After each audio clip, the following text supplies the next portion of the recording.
আসসালামু আলাইকুম রহমতুল্লাহি ওয়া বারাকাতুহু।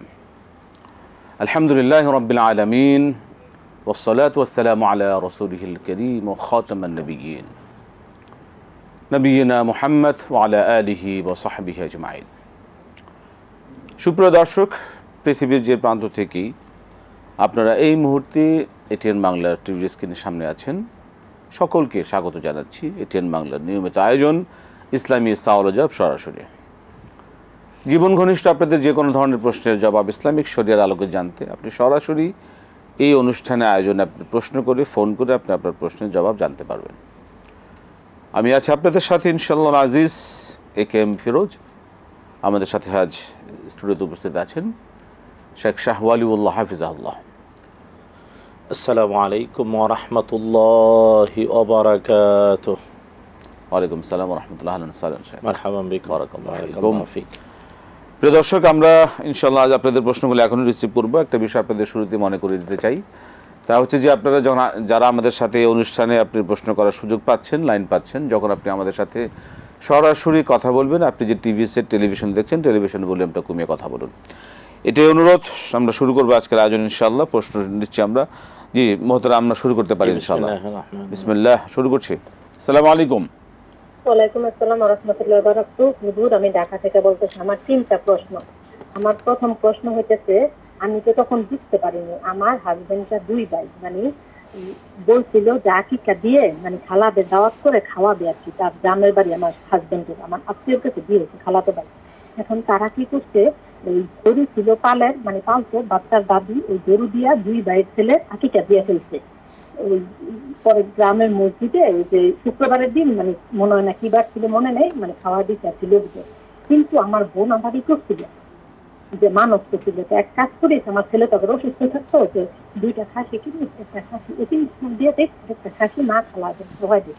এখন আমি মা খালাদের যদি খালাদের ওই খাসিটা কিনে রান্না করে না খাওয়া, মাংসটা শুধু ভাত ভাত করে দিয়ে দিই ছয় খালার মধ্যে, তাহলে কি এটা মানে হবে না হবে না? এই একটা প্রশ্ন।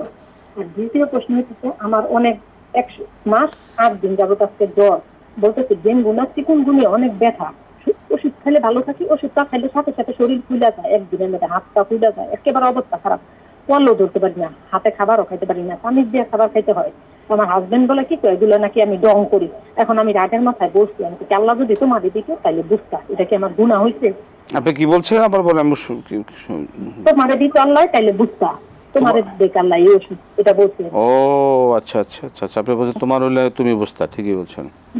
তোমার আল্লাহ দিকে এটা মানে বলছি। আর আরেকটা প্রশ্ন, আপনি কি বলছেন তোমারও হোক, এরকম কিছু বলছেন? হ্যাঁ হ্যাঁ ঠিক আছে। আমার মায়ের বয়স হচ্ছে 60 থেকে 65 মধ্যে, কিন্তু উনাদের ডাক্তার যেগুলো বারণ করছে উনি শোনে না। আমি প্রায় প্রশ্ন করি আপনাদের এখানে, আমার ভাই বোন কেউ নাই, 2 বোন ছিল, 1 বোন মারা গেছে, আমি একাই, আমি মায়ের কাছে থাকি, বাবার বাসায় আর কি। এখন আম্মা কি করে চা খায়, টাকা না দিলে গিয়ে দোকানের থেকে 10 টাকা নিয়ে উনি চা খায়। ওনার চিনি খাইতে বারণ করছে, ওনার ডায়াবেটিস আগে ছিল, তারপরে যে প্রেসার অনেক কিছু, তো মাঝে মাঝে রাগ করি। জি জি, এখন কি চা খান, এটা করেন ওইটা করেন, তো এটা কি করে আসছে, পুরো আমার গুনাহ হইতেছে না? মায়ের পায়ের নিচে তো জানলাম, এখন আমি ওনার ভালোর জন্য তো রাগ করি, যেটা ডাক্তার বারণ করে বেশি বেশি করবো। অনেক ধন্যবাদ। জি, আমরা আপনি যে শাসন করেন এটাকে আপনি কতটুকু করতে পারেন এবং সেটা কি ঠিক হচ্ছে কিনা বা আপনার কোনো অন্যায় হবে কিনা? আরেকটা জিজ্ঞাসা, এই যে ওয়ালিউল্লাহ হুজুর যেটা কি প্রতি শুক্রবারই বসে, প্রতিতে শুধু না বসে, ওই যে ইয়েতে সুবহানাল্লাহ মসজিদে? আচ্ছা ঠিক আছে, শুধু বলতে বললেন। আসসালামু আলাইকুম। হুজুর কি প্রতি শুক্রবারে কি বসে কিনা? জি ঠিক আছে, ঠিক আছে। জি মুহতারাম, আমরা শুরু করতে পারি ইনশাআল্লাহ। আলহামদুলিল্লাহ ওয়াসসালাতু ওয়াসসালামু আলা রাসূলিল্লাহ ওয়া বা'দ, আকুলু ওয়া বিল্লাহি তৌফিক। প্রথম প্রশ্নটা কি আকিকা সংক্রান্ত নাকি? মানে অনেক কাহিনী পিছনে, তার হাজবেন্ডরা 2 ভাই, শেষ পর্যন্ত যেটা আমি বুঝলাম যে শেষ পর্যন্ত গোশতটা কি রান্না করে দিলে ভালো হবে না সরাসরি গোশত দিলে ভালো হবে? আকিকার আসলে আকিকা মূলত খাদ্য তৈরি করে খাওয়ানোটাই হলো সুন্নাহ। আর যদি কেউ না পারে তাইলে রান্না করেও দিতে পারে, অথবা মানে জবাই করার পরে গোশতও দিতে পারে। এটা বাধ্যতামূলক কিছুই না। মৌলিকভাবে আকিকাটা হলো সুন্নাহ, আর সুন্নাহ পালন করতে গিয়ে আপনি যতটা ভালো ততভাবে করার চেষ্টা করবেন, কিন্তু যদি না পারেন তাইলে কোনোটাই ওয়াজিব না, অর্থাৎ রান্না করে খাবার করে দিতে হবে এটা ওয়াজিব না, অথবা জবাই করে গুস্ত দিয়ে দিতে হবে এটাও ওয়াজিব না, সব কয়টাই সুন্নাহ, যেটা উনি পারে করলেই আদায় হবে। এর সাথে ওনার যেটা ওনার হাজব্যান্ড এবং হাজব্যান্ডের যে ভাই, জি, দুই ভাইয়ের আকিকা হয়েছিল একই গরু দ্বারা সম্ভবত, যতটুকু শুনলাম। এখন সেটা অনেক আগে করেছে, একই গরুতে দুইটা আকিকা দেওয়া, এই বিষয়ে মনে হয় উনি একটু ক্লিয়ার নিতে চাচ্ছেন। আমাদের এই সাবকন্টিনেন্টের উলামারা কুরবানির উপরে কিয়াস করে আকিকার ফতোয়া দেন। কুরবানিতে যেহেতু একটা গরু, মহিষ বা উটে 7 জনের পক্ষে দেয়া যায়, তাই মানে কিয়াস করে আকিকাটাকেও ঠিক ওইভাবে কুরবানির একটা অংশ হিসাবে ধরেন। কিন্তু সুন্নায় যেহেতু আকিকাটা প্রাণের বিনিময়ে প্রাণ আসছে, এই জন্যে মানে হানাফি মাযহাবের অতীতের উলামারাও বলেন, আমাদের সাবকন্টিনেন্ট ছাড়া পৃথিবীর অন্য জায়গার হানাফি উলামারাও বলেন না, আকিকা সুন্নাহ এবং জীবনের বিনিময়ে জীবন, রক্তের বিনিময়ে রক্ত, হাড়ের বিনিময়ে হাড়, ওই দুয়ার মধ্যেও আছে, তাই স্বতন্ত্র প্রাণ হওয়া সুন্নাহ। তো যেহেতু কিয়াস করে বলেছেন উলামারা, আমাদের দেশে অনেকেই কিয়াসটা গ্রহণ করে, যদিও মৌলিকভাবে ইবাদতে কিয়াস গ্রহণযোগ্য হয় না। ইবাদতে অবশ্যই নস লাগে, মানে টেক্সট লাগে। যে কোনো ইবাদত করার জন্য মৌলিক দলিল সহ করতে হবে, কিয়াস করে করা যাবে না। মুআমালাত কিয়াস করে করা যাবে, কিন্তু ইবাদত কিয়াস করে করা উচিত না।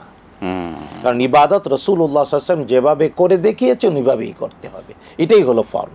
সুতরাং রাসূলুল্লাহ সাল্লাল্লাহু আলাইহি ওয়াসাল্লাম আকিকা, হ্যাঁ ছেলেদের জীবনে ঝুঁকি বেশি, তাই ছেলের জীবনে 2টি প্রাণ, ন্যূনতম 2টি বকরি। কিন্তু রাসূলুল্লাহ সাল্লাল্লাহু আলাইহি ওয়াসাল্লাম মেয়েদের জীবনে ঝুঁকি কম, তাই বলেছেন 1টা প্রাণ, ন্যূনতম 1টা বকরি। কিন্তু রাসূলুল্লাহ সাল্লাল্লাহু আলাইহি ওয়াসাল্লাম আবার অনুমোদন করেছেন যদি ছেলেদের পক্ষে 1টা বকরি দিয়ে দেওয়া হয় তবুও কবুল হবে। এখন তো আগে করে ফেলছে, এখন আবার করা দরকার আছে। হ্যাঁ, একটা জিনিস হলো যে রাসূলুল্লাহ সাল্লাল্লাহু আলাইহি ওয়াসাল্লাম নবুয়ত প্রাপ্তির পরে নিজের আকিকা নিজে করেছেন, যদিও এর ব্যাপার নিয়ে অনেকে বা ইখতিলাফ করেন, কিন্তু অনেক মুহাদ্দিসিনে কেরাম এই ঘটনা হাদিসকে বিশুদ্ধ বলেছেন। তাই জীবনে যে কোনো এক সময়ে ব্যক্তি আকিকা করতে পারে, নিজেরটা নিজেও করতে পারে যদি আগেরটা বিশুদ্ধ না হয়ে থাকে। সেক্ষেত্রে তারা তো আকিকা করলে ভালো হবে ইনশাআল্লাহ, মানে যদি সুযোগ থাকে, সামর্থ্য থাকে, কারণ এটা সুন্নাহ, করা ভালো। একটা প্রশ্ন নিব আমি। জি দর্শক বলুন, কে আছেন, কি প্রশ্ন? আসসালামু আলাইকুম। ওয়ালাইকুম আসসালাম ওয়া রাহমাতুল্লাহ। জি বলুন, কি প্রশ্ন? জি হুজুর, আমি আনোয়ার রাজবাড়ী থেকে। জি জি বলুন আনোয়ার সাহেব। আনোয়ার সাহেব বলুন। প্রথম প্রশ্ন হলো দরখাস্ত।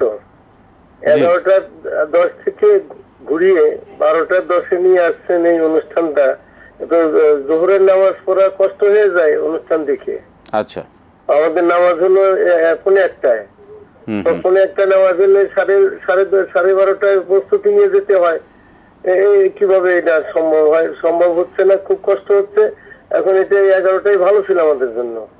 আচ্ছা, এটা একটু মানে আপনার প্রশ্নটা অবশ্যই বিবেচনা করা হবে। ধন্যবাদ আপনাকে। দ্বিতীয় প্রশ্ন। আচ্ছা, দ্বিতীয় প্রশ্ন হলো, কয়েকদিন আগে কোন সাহেব বলেছেন জানি না, আমার এক ভাই বললো আমি যে 12টায় সরিয়ে আসার পর থেকে বিরত, এই আসার পর আজই প্রথম দেখলাম, প্রথম পেলাম, এতদিন পাইনি। গতকাল এক ভাই বললো যে 12:10 আসছে, যার জন্য আমি এখানে আসছি।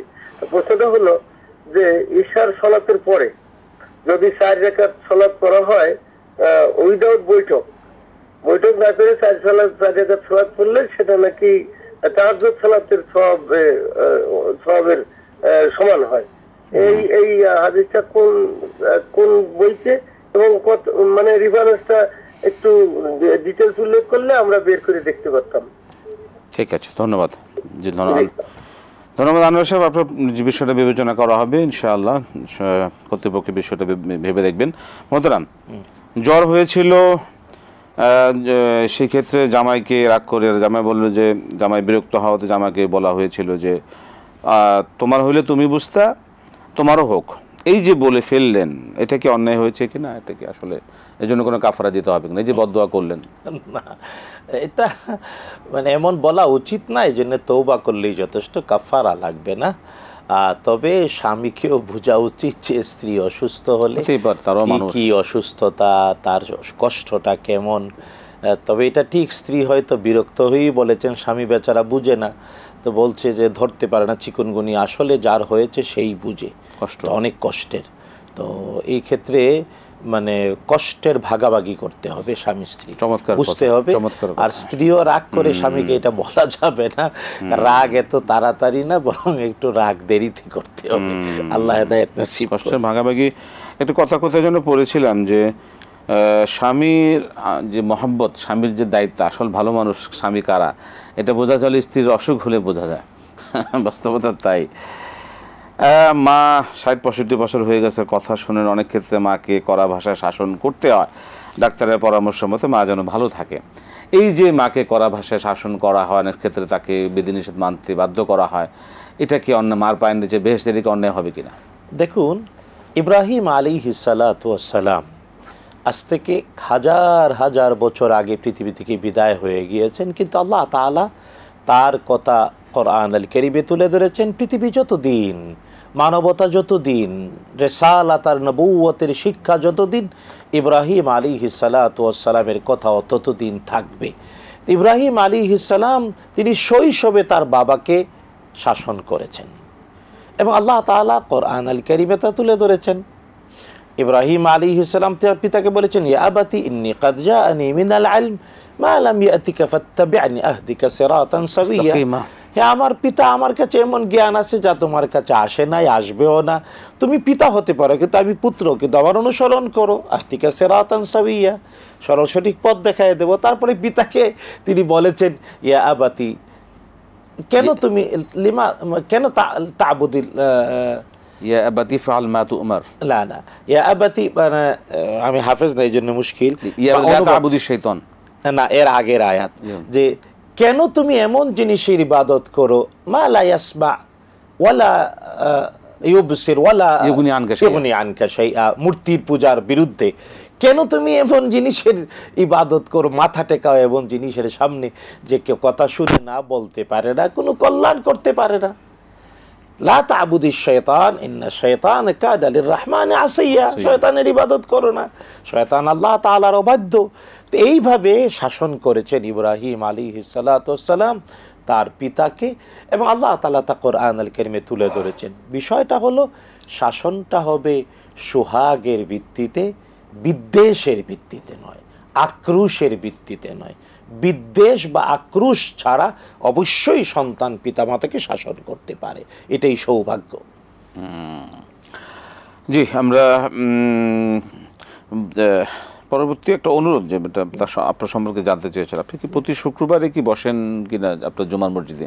হ্যাঁ, মানে আমি দেশে থাকলে, যেমন নভেম্বরের 1 তারিখে আমি ইন্দোনেশিয়া গেছিলাম, ছিলাম না দেশে, কিন্তু দেশে যখন থাকি তখন প্রতি জুমাবার ইনশাআল্লাহ আপনি। হ্যাঁ, এখন আমাদের 10 তলা নতুন আমাদের স্থায়ী ক্যাম্পাস উদ্বোধন হয়ে গিয়েছে নভেম্বরের 8 তারিখ থেকে। ওখানে জুমা, মেয়েদেরও সুন্দর নামাজের ব্যবস্থা রয়েছে আলহামদুলিল্লাহ। মাশাআল্লাহ, মাশাআল্লাহ, খুবই আমাদের জন্য আনন্দের কথা। পরবর্তী প্রশ্ন হচ্ছে যে এই যে আমাদের টাইমটা দেয়া হলো, এই টাইমটা নিয়ে অনেকেই একটা সমস্যার কথা বলছেন, এই বিষয়ে দু একটা কথা যদি বলে দেন। ব্যাপারটা হলো, যিনি প্রশ্নকারী সুন্দর করে বলেছেন তার কথা আমাদের কর্তৃপক্ষ শুনছেন। জি জি। হ্যাঁ, আমরা শুধু এতটুকু বলি যে হ্যাঁ, টেলিভিশনের সময় নির্ধারণ করতে গিয়ে অনেক কিছু বিবেচনায় নিয়ে করতে হয়, যেহেতু একটা ইন্টারন্যাশনাল চ্যানেল। হ্যাঁ, তো অনেক কিছু বিবেচনায় নিয়ে করতে গিয়ে আমাদের কর্তৃপক্ষ এইভাবে করেছেন। হ্যাঁ, দর্শকদের দাবি চাহিদা থাকলে পুনর্বিবেচনা করতেই পারে, আমরাও বলবো সুযোগ থাকলে পুনর্বিবেচনা করার, আমরাও দর্শকদের পক্ষে। জি, অনেক ধন্যবাদ। পরবর্তী প্রশ্ন হচ্ছে যে এশার পর যদি কেউ 4 রাকাত সালাত এক টানা পড়ে যান বৈঠক বাদে, এটা তাহাজ্জুদের সওয়াব দেয়া হবে, তাহাজ্জুদ মতো হবে, এটা কি আসলে কতটুকু সহিহ, কি বর্ণনা? না, ব্যাপারটা হলো যে তাহাজ্জুদ যেভাবে তিনি বললেন ঠিক এইভাবে না। তাহাজ্জুদ হওয়ার জন্য মৌলিকভাবে 3টা শর্ত। 1 নাম্বার অবশ্যই এশার সালাতের পরে হওয়া, 2 নাম্বার অবশ্যই নিয়ত হওয়া, যে তাহাজ্জুদের নিয়ত, 3 নাম্বার রাসূলুল্লাহ সাল্লাল্লাহু আলাইহি ওয়াসাল্লামের অনুকরণে তাহাজ্জুদ মানে হলো মানে ঘুম থেকে উঠে রাতের শেষ প্রহরে ঘুম থেকে উঠে পড়া। তো হ্যাঁ, অনেক মুফাসসিরিন কেরাম বলেছেন, হ্যাঁ, যদি একটা মানুষ সন্দেহ করে যে শেষ রাতে আর সে উঠতে পারবে না, তাহলে এশার পরে সে এই নিয়তে যদি পড়ে আল্লাহ তাআলা কবুল করতে পারেন। ইনশাআল্লাহ। ব্যাপারটা হলো তাই যে এশার পরে যদি কেউ আর 4 রাকাত এক নিয়তে বৈঠক ছাড়া না, বরং রাসূলুল্লাহ সাল্লাল্লাহু তাআলা আলাইহি ঠিক এইভাবে বর্ণনা যেভাবে তিনি বললেন আমার জানা নাই, কে বলেছেন আমি জানি না, যে এশার পরে এক বৈঠক ছাড়া একসাথে 4 রাকাত পড়লে তাহাজ্জুদের হয়ে যাবে না, এই জন্য শর্ত নিয়ত লাগবে। আর এটা জানা উচিত যে রাসূলুল্লাহ সাল্লাল্লাহু আলাইহি ওয়াসাল্লাম সকল সুন্নত নফল নামাজ 2 রাকাত করে পড়েছেন, উদ্বুদ্ধ করেছেন 2 রাকাত করে পড়তে। জি জি, দর্শক কি আছেন বলুন। আসসালামু আলাইকুম। আসসালামু আলাইকুম হুজুর। ওয়ালাইকুম সালাম রাহমাতুল্লাহ। জি বলুন। আমি মাসুম কুমিল্লা ধর্মপুর থেকে। জি হুজুর, গতকালকে প্রশ্ন, আমার প্রশ্নটি হলো শিয়া যে জন্ম মোহাম্মদ সাল্লাল্লাহু আলাইহি ওয়াসাল্লাম মৃত্যুর আগে না পরে, মোহাম্মদ সাল্লাল্লাহু আলাইহি ওয়াসাল্লামের মৃত্যুর আগে না পরে শিয়াদের জন্ম হয়। আর শিয়ারা কি কারণে শিয়ারা হযরত আলীকে মান্য করে? আর দ্বিতীয় প্রশ্নটি হলো হুজুর, দলিল কোরআন থেকে সূরা মুহাম্মদ আয়াত নম্বর 19 অধ্যায় 47, এতে কোরআন বলতেছে তোমরা ক্ষমা প্রার্থনা করো তোমার জন্য এবং মুমিন পুরুষ ও নারীদের জন্য, ক্ষমা প্রার্থনা করো তোমার জন্য মুমিন পুরুষ ও নারীদের জন্য। সূরা মুহাম্মদ আয়াত নম্বর 19, এই আয়াতের মানে কি? কোরআন কি বলতেছে আমাদেরকে, এর অর্থটা কি? ঠিক আছে। আসসালামু আলাইকুম। না, এটা ছিল না, গতকাল ছিল ওয়াতাসিমু বিহামদিল্লাহ জামিআ, এটা সম্পর্কে শিয়া সম্পর্কে একটা প্রশ্ন যেটা গতকালও জানতে চেয়েছিলেন যে শিয়াদের উৎপত্তিটা আসলে কখন থেকে, রাসূল সাল্লাল্লাহু আলাইহি ওয়াসাল্লামের সময় ছিল কিনা, বা এটা কবে থেকে শুরু হয়, এবং আলী রাদিয়াল্লাহু আনহুকে কেন শিয়ারা এত মানে? আসলে জানা উচিত যে ইসলামে 2টা বিষয় মৌলিক, একটা হলো আকীদা বা ঈমানের, যা আত্মার সাথে জড়িত বিষয়, আর একটা হলো ইবাদতের বিষয়। আকীদা বা বিশ্বাসের বিষয়টা হলো আভ্যন্তরীণ, আর ইবাদতের বিষয়গুলো হলো বাহ্যিক। তো বাহ্যিক বাস্তবতাগুলোকে বিশ্লেষণ করে করে আমাদের দেশে আমরা জানি অনেকগুলো মাযাহেব আছে, হানাফি, শাফি, মালিকি, হাম্বলি। এই মাযাহেবগুলো কেবল দৃশ্যমান ইবাদতের বিষয়গুলোকে স্পষ্ট করে ব্যাখ্যা করতে গিয়ে কোথাও কোথাও একজন একভাবে বলেছেন, আরেকজন আরেকভাবে বলেছেন, কিন্তু প্রত্যেকেই দলিল সহ বলার চেষ্টা করেছেন।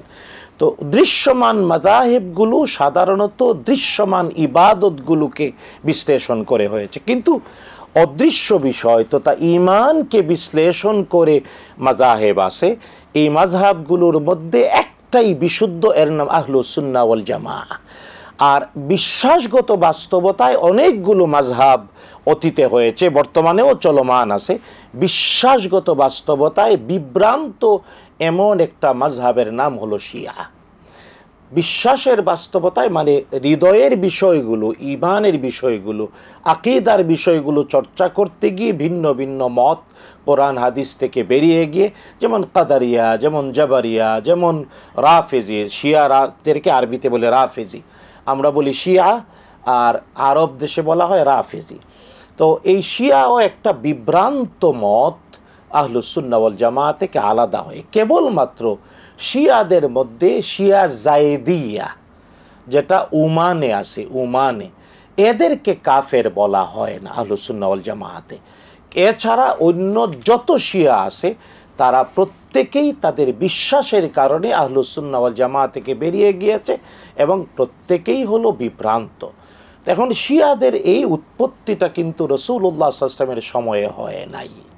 রাসূলুল্লাহ সাল্লাল্লাহু তাআলা আলাইহি ওয়াসাল্লামের সময়ে শিয়াদের প্রত্যক্ষ উত্থান হয় নাই, বরং শিয়াদের প্রত্যক্ষ উত্থান হয়েছে মুআবিয়া ইবনে আবি সুফিয়ান রাদিয়াল্লাহু তাআলা আনহু এবং আলী ইবনে আবি তালিব রাদিয়াল্লাহু তাআলার মধ্যে যখন যুদ্ধ হয়, তখন খারেজি একটা গ্রুপ হয়, আর শিয়ারা, খারেজিদের মধ্য থেকে আরেকটা গ্রুপ, এর নাম শিয়া। এটা আরও প্রত্যক্ষ রূপ ধারণ করে, যারা ওমর ইবনুল খাত্তাব রাদিয়াল্লাহু তাআলার বিরুদ্ধাচারণ করে।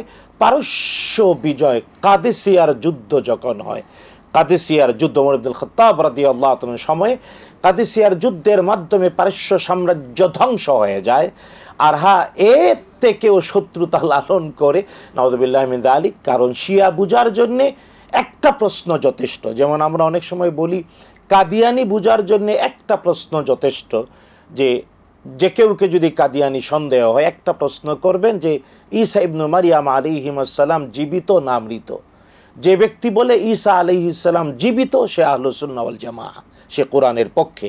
আর যদি কেউ বলে ঈসা ইবনে মারিয়াম আলাইহিস সালাম মরে গেছেন, নাউযুবিল্লাহি মিন যালিক, তাহলে সে মুসলমান দাবি করলেও সে হলো কাদিয়ানি। ঠিক একটি প্রশ্ন দিয়ে শিয়া এবং আহলুস সুন্নাহ ওয়াল জামাআহ স্পষ্ট হওয়া যায়, তা হলো প্রশ্ন করতে হবে দুইজন শ্বশুর, রাসূলুল্লাহ সাল্লাল্লাহু আলাইহি ওয়াসাল্লামের দুইজন শ্বশুর আর দুইজন জামাইয়ের ব্যাপারে অবস্থান কি। রাসূলুল্লাহ সাল্লাল্লাহু আলাইহি ওয়াসাল্লামের দুইজন শ্বশুর ছিলেন আবু বকর সিদ্দিক এবং ওমর ইবনুল খাত্তাব রাদিয়াল্লাহু আনহুমা। আবু বকর সিদ্দিক এবং ওমর ইবনুল খাত্তাব রাদিয়াল্লাহু দুইজন শ্বশুর রাসূল সাল্লাল্লাহু আলাইহি ওয়াসাল্লামের, আর দুইজন জামাই হলেন উসমান ইবনে আফফান রাদিয়াল্লাহু তাআলা এবং আলী ইবনে আবি তালিব রাদিয়াল্লাহু তাআলা। সুতরাং যদি কেউ রাসূল সাল্লাল্লাহু আলাইহি ওয়াসাল্লামের এই দুই শ্বশুর এবং দুই জামাইকে প্রাপ্ত মর্যাদা সম্মানের সাথে দেয়, তাহলে বুঝতে হবে সে শিয়া না, বিভ্রান্ত না।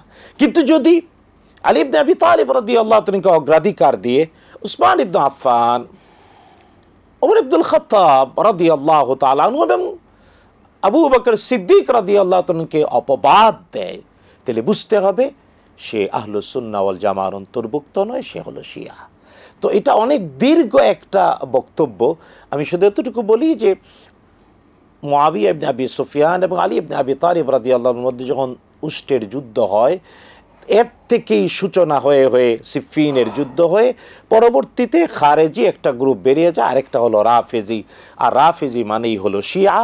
আর এরা আলী ইবনে আবি তালিব রাদিয়াল্লাহু তাআলা আনহুকে অগ্রাধিকার দেয়, কারণ ওরা বিশ্বাস করে নাউযুবিল্লাহি মিন যালিক ওহী পাওয়ার নাকি সবচেয়ে বেশি উপযুক্ত ছিলেন আলী ইবনে আবি তালিব।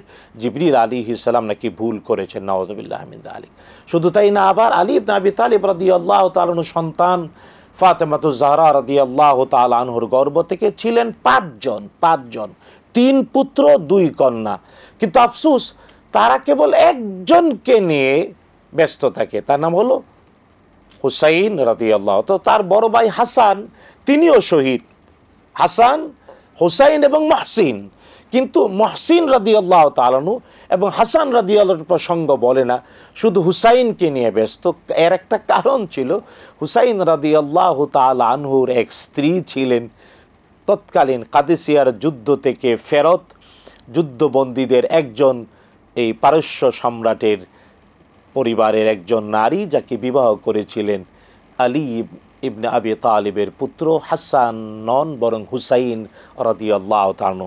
আর হুসাইন রাদিয়াল্লাহু তাআলা যেহেতু পারস্য সম্রাটের পরিবারের একজন নারীকে কাদেসিয়ার যুদ্ধের পরে বিয়ে করেছিলেন, তাই এই জন্যে এই সূত্রকে তারা অগ্রাধিকার দেয়। এটা হলো ঐতিহাসিকভাবে প্রমাণিত। আল্লাহ তাআলা আমাদের হেফাজত। জি, একটা প্রশ্ন নিব আপনার। দর্শক বলুন। আসসালামু আলাইকুম। ওয়ালাইকুম সালাম। মুক্তারাম, আপনারা ভালো আছেন? আলহামদুলিল্লাহ। জি, আমার 4-5টা প্রশ্ন আছে। আমার প্রথম প্রশ্ন হলো যে আমরা 4 রাকাত বিশিষ্ট সালাত আদায় করি তখন শেষ বৈঠকে আপনারই হয় ওই যে নিতব্বরের মধ্যে, মানে বাম পা ডান পা ঠ্যাং দিয়ে, মানে বাম পা ডান পা তলে বের করে দিতে হয়, মানে নিতর অবস্থা। এটা 4 রাকাত 3 রাকাত বিশিষ্ট সালাতে করি। 2 রাকাত 1 রাকাত ভিতরে সালাতে বিশিষ্ট সালাতে কি এটা করতে হবে নাকি স্বাভাবিক করতে হবে? এটি একটা প্রশ্ন। আর আরেকটি প্রশ্ন হলো যে কেউ যদি তালাক দেবো বলে অথবা তালাক দেবো অথবা তালাক দিলাম, এই দুইটা উচ্চারণের মধ্যে কি দুটাই বললে কি তালাক হয়? আর আরেকটি প্রশ্ন হলো যে বিশ্বনবী নাকি বলা যাবে না, এটা বিশ্বনবী বলতে হয় কোরআন হাদিসে কোথাও নয়, একজন আলেম বলছে। আর তৃতীয় প্রশ্ন হলো জুমার দিনে 2টা পদ্ধতি দেখি। কোনো মসজিদে দেখি যে প্রথম আজান হয়, প্রথম আজানের পর খুতবা হয়, খুতবার পর জুমার সালাত পড়িয়ে দেয়। আবার অন্য কোনো মসজিদে দেখি যে মানে খুতবা দেওয়ার পর প্রথম আজান হয়ে খুতবা দেওয়ার পর মানে কবলা সুন্নাহ করতে বলে 4 রাকাত। আসলে এটা কোন সহিহ হাদিসে আছে কিনা? আর আরেকটি প্রশ্ন হলো যে সৎ ভাই বোনে কি বিয়ে যায়, জানতে চাচ্ছি। ঠিক আছে। আসসালামু আলাইকুম। ওয়া আলাইকুম আসসালাম রাহমাতুল্লাহ। জি মোহতারাম, সূরা মুহাম্মদ 19 নম্বর আয়াতের প্রশ্ন, নিজে ক্ষমা চান অন্যকে মুমিন। আমার যদ্দুর মনে পড়ে ওয়াস্তাগফির লিযামবিকা ওয়ালিল মুমিনিনা ওয়াল মুমিনাত, এটা আল্লাহ সুবহানাহু ওয়া তাআলা সবাইয়ের জন্যে সবাইকে ক্ষমা চাইতে আদেশ করেছেন। এই আয়াত দ্বারা প্রমাণিত হয় প্রত্যেক ব্যক্তি, কারণ যদিও কোরআন আল কারীমের শানে নজুল খাস কিন্তু হুকুম কিন্তু আম, যে কারণে এই আয়াত থেকে এটা প্রমাণিত ইমানদার মাত্রই উপস্থিত অনুপস্থিত জীবিত মৃত সকল ইমানদারের জন্য দোয়া করা ওয়াজিব, দুনিয়া আখিরাতের কল্যাণ চাওয়া ওয়াজিব। আর এই দোয়া করতে গিয়ে স্বাভাবিকভাবে প্রথম ক্ষমা চাইবে অপরাধের ক্ষমা, দ্বিতীয় চাইবে মর্যাদার বৃদ্ধি। তো আল্লাহ তাআলা এই কথাটাই এই আয়াত আল কারিমাতে স্পষ্ট করে দিয়েছেন। আর এর দ্বারা সবার জন্য হুকুম, দোয়া করতে হবে, দোয়া চাওয়া সুন্নাহ, দোয়া করা ওয়াজিব। আর এই জন্য দোয়াটা বিনিময় হয় না, কোনো পয়সা দিয়ে দোয়া করতে হয় না, পয়সা দিয়ে দোয়া চাইতেও হয় না, দোয়ার কোনো বিনিময় নাই, দোয়াটা ইবাদত এবং অবশ্যই নিজের জন্যে অন্যের জন্যে দোয়া করতে হয়। এটা ইমানদার, প্রত্যেকটি ইমানদারের জন্যে ওয়াজিব, আর এটাই এই আয়াত দ্বারা প্রতিষ্ঠিত। আল্লাহু আ'লাম বিসওয়াব। জি, পরবর্তী প্রশ্ন হচ্ছে যে 4 রাকাত বিশিষ্ট সলাতে যে বসাটা শেষ বৈঠকের বসা আর মধ্যখানের 2 রাকাতের পরে বসা কি সেম বসা যাবে? মূলত নামাজে বা সালাতে বসার 2টি পদ্ধতি রাসূলুল্লাহ সাল্লাল্লাহু আলাইহি ওয়াসাল্লাম শিখিয়েছেন। আমাদের দেশে জেনারেলি আমরা দেখি পুরুষরা একভাবে বসি, নারীরা আরেকভাবে বসি। তো নারীরা যেভাবে বসেন, নারীদের বসাটা নারীদের জন্য খাস না, পুরুষ ওইভাবে বসতে পারে। এবং বসতে গিয়ে শেষ বৈঠকে, প্রত্যেক শেষ বৈঠকে ওইভাবে তাওয়াররুক করে, এটাকে তাওয়াররুক বলে। একটা বলে কুউদ আর একটা বলে তাওয়াররুক। কুউদ মানে হলো ব্যক্তি তার নিতম্ব তার বাম পায়ের গোড়ালির উপরে রাখবে আর ডান পাটা খাড়া করে রাখবে, এটার নাম কুউদ। আর দ্বিতীয় যে পদ্ধতিটা, এটা হলো নিতম্ব মাটিতে দিয়ে দেবে আর বাম পাটা বের করে দিয়ে ডান পাটা খাড়া রাখবে। এটাও সুন্নাহ দ্বারা প্রমাণিত। শেষ বৈঠক এভাবে করতে হয়। এই ক্ষেত্রে 2 রাকাত বা 2 রাকাত সালাত হলে একটা বৈঠক, এক বৈঠক হলে সাধারণত কুউদি প্রমাণিত। কিন্তু যদি কেউ ইচ্ছে করে তাওয়াররুক করতে, তাহলে কোনো সমস্যা নেই। কিন্তু 3 রাকাত বা 4 রাকাত বিশিষ্ট সালাতের শেষ বৈঠকে তাওয়াররুক পুরুষও করতে পারে, এটা সুন্নাহ, কোনো সমস্যা নেই। আল্লাহু আ'লাম বিসওয়াব। তালাক দিলাম অথবা দিব, দুটা বললে কি হয়ে যাবে তালাক? তালাকের জন্য শর্ত হলো সুস্পষ্ট শব্দ এবং নিয়ত এবং শব্দ, এবং যাকে তালাক দেয়া হচ্ছে সে যাতে পবিত্র অবস্থায় থাকে। কারণ তালাক সুন্নি পদ্ধতিতে দেয়া যায়, বিদআতের পদ্ধতিতেও দেওয়া যায়। আর তালাক রাসূলুল্লাহ সাল্লাল্লাহু আলাইহি ওয়াসাল্লাম আল্লাহ তাআলার পক্ষ থেকে শিখিয়েছেন যেভাবে, ওইভাবে হতে হবে। আমাদের দেশে অনেক সময় তালাক যথাযথ পদ্ধতিতে হয় না। তো এই ক্ষেত্রে দিব, দিলাম মানে কেনায়া শব্দ, আর উসুলের পরিভাষায় বলে অস্পষ্ট শব্দ দিয়ে তালাক অবশ্যই পতিত হবে যদি ব্যক্তি নিয়ত করে। আর নিয়ত যদি না থাকে অস্পষ্ট শব্দে তালাক হবে না। কিন্তু স্পষ্ট শব্দ যদি হয় তাহলে নিয়ত অটুই হয়ে যায়, কারণ স্পষ্ট শব্দ নিয়তেরই প্রতিনিধিত্ব করে। তবে এই ক্ষেত্রে সতর্ক হওয়া উচিত, কারণ রাসূলুল্লাহ সাল্লাল্লাহু আলাইহি ওয়াসাল্লাম বলেছেন 3টি জিনিস যা মানুষ যদি মস্কারি করে করে তাও হয়ে যায়, স্বাভাবিকভাবে করলেও হয়। এর মধ্যে একটা হলো তালাক, আরেকটা হলো বিয়ে। তালাক নিয়ে মস্কারি করতে নাই, মস্কারি করলেও হয়ে যাবে আর স্বাভাবিকভাবে আজমের সাথে বললেও হবে। সুতরাং বিয়ে নিয়ে মস্কারি করা যাবে না। অনেক আছে মানে বলে, আচ্ছা তোমার মেয়েকে বিয়ে করলাম, কয় দিলাম না, এইভাবে করা যাবে না। এইভাবে যদি কেউ বলে আর সাক্ষী তাকে হয়ে যাবে, মোহর পরিশোধ করে দিলে পূর্ণ বিয়ে হয়ে যাবে, নাহলে অন্যত্র বিয়ে দেওয়া যাবে না। তাই বিয়ে নিয়ে মস্কারি করা যাবে না। আবার তালাক নিয়ে মস্কারি করা যাবে না। আবার ঠিক ক্রয় বিক্রয়, 3টি জিনিস নিয়ে মস্কারি করলেও হয়ে যাবে, বাস্তবে সিদ্ধান্ত নিয়ে করলেও হয়। এই জন্য 3টি জিনিসের সতর্ক। এই ক্ষেত্রে একটা বিষয় যেটা মহতারাম, যে এই যে বিয়ের জন্য সাক্ষী শর্ত বললেন, সেই সাক্ষীটা কি মানে সাক্ষীর কি জানতে হবে যে আমি সাক্ষী হিসেবে আছি, না ওনারা শুনলেই হবে? সাক্ষীরা শুনলেই হবে। শুনলে হবে। কারণ সুস্থ বিবেক সম্পন্ন পঞ্চ ইন্দ্রিয় সচেতন আছে লোক যখন সামনে থাকবে আর ইজাব কবুল করছে, সাক্ষী হয়ে যাচ্ছে। শর্ত হলো যার সাক্ষী গ্রহণযোগ্য হওয়ার, ইসলামী আদালতে সাক্ষী গ্রহণযোগ্য হবে এমন সুস্থ বিবেক সম্পন্ন। আমাদের এরকম অনেকে আছে, সেক্ষেত্রে যদি আমরা আমাদের কোনো সিদ্ধান্ত নেই, আমাদের কোনো বিষয়ে ঘোষণা দিলাম, সবাই হয়ে যাবে। অবশ্যই এই সাক্ষী গ্রহণযোগ্য, বলতে হবে না যে আপনি সাক্ষী থাকেন, উপস্থিত ছিল, তারা শুনেছে বুঝেছে, সুতরাং শুনেছে বুঝেছে তারা এটাকে। শর্ত হলো শুনবে বুঝবে, শুনবে বুঝবে এমন পুরুষ এবং নারীও যদি হয়, নারী হলে অন্তত একজন পুরুষ দুইজন নারী অথবা দুইজন পুরুষ হলেই যথেষ্ট। সেক্ষেত্রে তাদের স্বীকার করা না স্বীকার করার বিষয়ে কোনো বিষয় আছে কিনা? না, আমি আছি, আমি শুনছি, কিন্তু আমি এটা গ্রহণ করলাম না, এই যেতে তাদের কোনো স্বাধীনতা আছে? কঠিনভাবে বলেছেন কোনো কাজে শুনলে দেখলে তা অস্বীকার করতে নাই, এটা কবিরা গুনাহ। বা ওনারা যদি মেনে নেওয়া না নেওয়ার বিষয়ে কিছু না, ব্যাপার হলো যে সাক্ষী, এখন ব্যাপার হলো কেউ যদি সাক্ষী হিসেবে থাকতে না চায়, নিজেকে প্রত্যাহার করতে চায়, তাহলে প্রত্যাহার করার প্রসেস আছে, শরীয়ত এর প্রসেস অনুযায়ী আগাবে। সেটাই সব ক্ষেত্রেই শরীয়তের সিদ্ধান্ত রয়েছে। তাতে বিয়ে তো অনেক সহজ দেখাচ্ছে না, বিয়ে খুবই সহজ, বেবিচার খুবই কঠিন। এবং রাসূলুল্লাহ সাল্লাল্লাহু আলাইহি ওয়াসাল্লাম বলেছেন বিবাহকে সহজ করো, তাহলে বেবিচার কঠিন হয়ে যাবে। কিন্তু আফসোস আজ বিয়েকে বিয়ে কত কিছু দিয়ে আমাদের লোকজন কঠিন করে ফেলেছে। বিয়ে কঠিন হয়েছে, বেবিচার সহজ হয়ে গিয়েছে। নাউযুবিল্লাহি মিন যালিক। বিয়েটা সহজ, এবং বিশ্বনবী সাল্লাল্লাহু আলাইহি ওয়াসাল্লাম বলেছেন আল্লাহ তাআলার কাছে সবচাইতে প্রিয় হলো ওই বিয়ে যে বিয়ে আনুষ্ঠানিকতায় সবচাইতে অল্প, সাধারণ খরচে, অল্প আনুষ্ঠানিক, আইসারুহু মাউনা, সহজ আনুষ্ঠানিকতায় অল্প খরচে যে বিয়ে, আল্লাহ তাআলার কাছে এটা সবচাইতে বড় আযামুন নিকাহ। সুতরাং বিবাহকে সহজ করতে হবে, বিবাহকে কঠিন করা যাবে না। বাস্তবতার ক্ষেত্রে তো সম্পূর্ণ ভিন্ন দিকে, যে আসলে বিয়ের প্রস্তুতি নিতে নিতে ছেলেদের অবস্থা কাইল হয়ে যায়। আল্লাহ তাআলা হেদায়েত নসিব করুন। জি, পরবর্তী প্রশ্ন, বিশ্ব নবী বলা যাবে না। দেখুন, এটা হলো বাংলা ভাষার শব্দ বিশ্ব নবী। আল্লাহ তাআলা তার হাবিবকে পরিচয় করিয়ে বলেছেন ওয়ামা আরসালনাকা ইল্লা রাহমাতাল লিল আলামিন।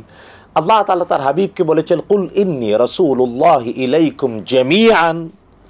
তো এই দুইটি আয়াতকে সামনে রাখলে বিশ্বনবী ক্লিয়ার হয়ে যায়। কারণ আল্লাহ তার রাসূলকে বললেন আমি আপনাকে পাঠাই নাই, তবে পাঠিয়েছি তাবৎ সৃষ্টির জন্য রহমত করে।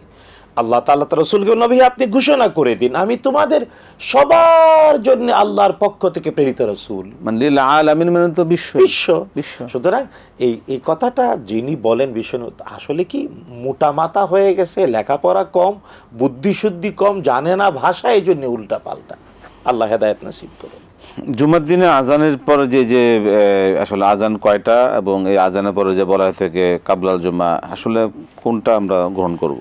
দেখুন, জুমার খুতবার সময়ে মানে জুমার ওয়াক্তের আজান মূলত রাসূলুল্লাহ সাল্লাল্লাহু আলাইহি ওয়াসাল্লাম, আবু বকর সিদ্দিক রাদিয়াল্লাহু আনহু, ওমর ইবনুল খাত্তাব রাদিয়াল্লাহু আনহু পর্যন্ত একটা আজানই ছিল জুমায়, যে আজানটা ইমাম মিম্বরে উঠলে মুয়াজ্জিন দেবে।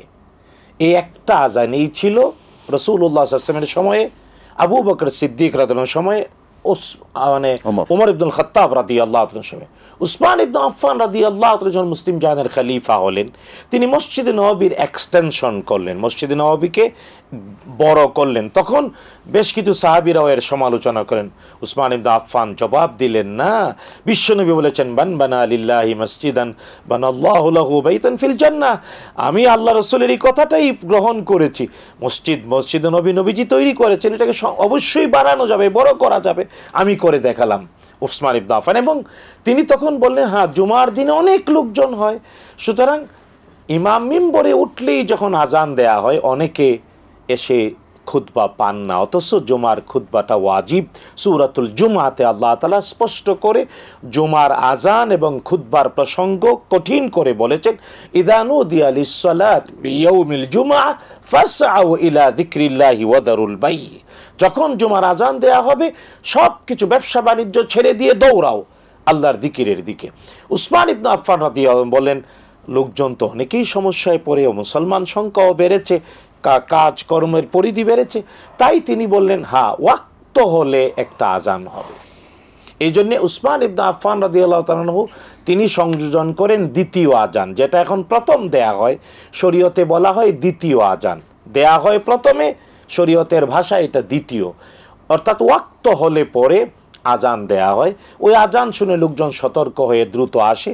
আর হ্যাঁ, ইমাম যখন মিম্বরে উঠে খুতবা দেবেন তখন দেয়া হয় প্রথম আজান। এটাই ছিল রাসূলুল্লাহ সাল্লাল্লাহু আলাইহি ওয়াসাল্লামের সময়ে, ছিল আবু বকর সিদ্দিক, ছিল উমর ইবনুল খাত্তাব রাদিয়াল্লাহু আনহুমগণের সময়।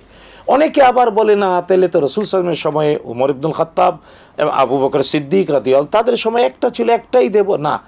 উসমান ইবনে আফফান তিনি যা করেছেন তাও রমিজি অগ্রিম সার্টিফিকেট দিয়ে বলেছেন, আলাইকুম বিসুন্নতি ওয়া সুন্নাতিল খুলাফা আর রাশিদিন আল মাহদিয়িন তামাসসাকু বিহা ওয়া আদ্দু আলাইহা বিন নওয়াজির। বিষ্ণু বলেছেন, আমার জীবন আদর্শ এবং আমার পরে হেদায়েত প্রাপ্ত যারা আমার খলিফা, তাদের জীবন আদর্শ গ্রহণ করো, মারির দাঁত দিয়ে আঁকড়ে ধরো। তাই উসমান ইবনে আফফান রাদিয়াল্লাহু আনহু যা করেছেন, যেমন মসজিদে নবী এক্সটেনশন করেছেন, হ্যাঁ বাদশাহ ফাহাদের আমলে সর্বশেষ এই বিশাল এক্সটেনশন হয়েছে, এখন আবার নতুন এক্সটেনশন চলতেছে। তো এগুলা সাহাবায়ে, বিশেষ করে রাসূল সাল্লাল্লাহু আলাইহি ওয়াসাল্লামের অগ্রিম সার্টিফিকেট প্রাপ্ত খলিফারা করে গিয়েছেন এবং তিনি আমাদের সুবিধার জন্যে দ্বিতীয় আজান করেছেন। আর হ্যাঁ, এখন আজান দুইটাই শরিয়া দ্বারা প্রমাণিত, দিতেই হবে। কেউ যদি বলে উসমান ইবনে আফফান রাদিয়াল্লাহু তাআলা দেয়া দ্বিতীয় আজানটা গ্রহণ করবে না, তাইলে সেও বিশ্বনবীর বিরুদ্ধে গেল, এটা অপরাধ। যদি কেউ বলে উসমান ইবনে আফফানের কথা বিদআত হবে, নাউযুবিল্লাহি মিন যালিক, তাহলে সেই বিদআতে চলে গেল। উসমান ইবনে আফফান রাদিয়াল্লাহু তাআলা বিদআত করে। আমাদের শেষ প্রশ্ন, সৎ ভাই বোনের মধ্যে কি বিয়ে দেওয়া যাবে কিনা? আমাদের খুব সংক্ষিপ্তভাবে বলতে হবে, শেষ সময়। সৎ ভাই মানে বাবা এক মা দুই, অথবা মা এক বাবা দুই, তাদের মধ্যে বিবাহ হবে না, হবে না, হবে না। বাবা এক মা দুই, মা এক বাবা দুই, অথবা দুধ ভাই বোন, তাদের মধ্যে কখনো বিবাহ হবে না। আমরা অনেক কিছু জানলাম, শুনলাম, আমরা শেষ পর্যায়ে চলে এসেছি। প্রিয় দর্শক মোহতারাম, আপনাকে অসংখ্য ধন্যবাদ। জাযাকাল্লাহ খায়র, বারাকাল্লাহু ফিক, আহসান হায়াকাল্লাহ। প্রিয় দর্শক, শুনছিলাম আপনাদের মূল্যবান প্রশ্নের আলোকে অনেকগুলো বিষয়, আমাদের জীবন ঘনিষ্ঠ শেষ যে বিষয়টা খুবই গুরুত্বপূর্ণ, এই বিষয়গুলি আসলে এই অনুষ্ঠানের মাধ্যমেই কিন্তু ইসলামকে সহিহ শুদ্ধ সুন্দরভাবে জানার একটা বিশাল সুযোগ আমাদের জন্য আল্লাহ আমাদের জন্য করে দিয়েছেন। এভাবে আমরা জানবো, তাহলে আমরা যত বেশি জানতে পারবো তত বেশি মানার জন্য সুযোগ পাবো। আল্লাহ পাক আমাদের কবুল করুন। যা শুনছি জানছি তার জন্য মানতে পারি এবং এই মানা আমাদের জন্য আল্লাহ সুবহানাহু ওয়া তাআলা আমাদের জন্য সহজ করে দেন। শেষ করছি আবারও আজকে ইনশাআল্লাহ। সকলে ভালো থাকুন, সুস্থ থাকুন, আল্লাহ সকলকে ভালো রাখুন, সুস্থ রাখুন। বিদায় নিচ্ছি। আসসালামু আলাইকুম ওয়া রাহমাতুল্লাহি ওয়া বারাকাতুহু।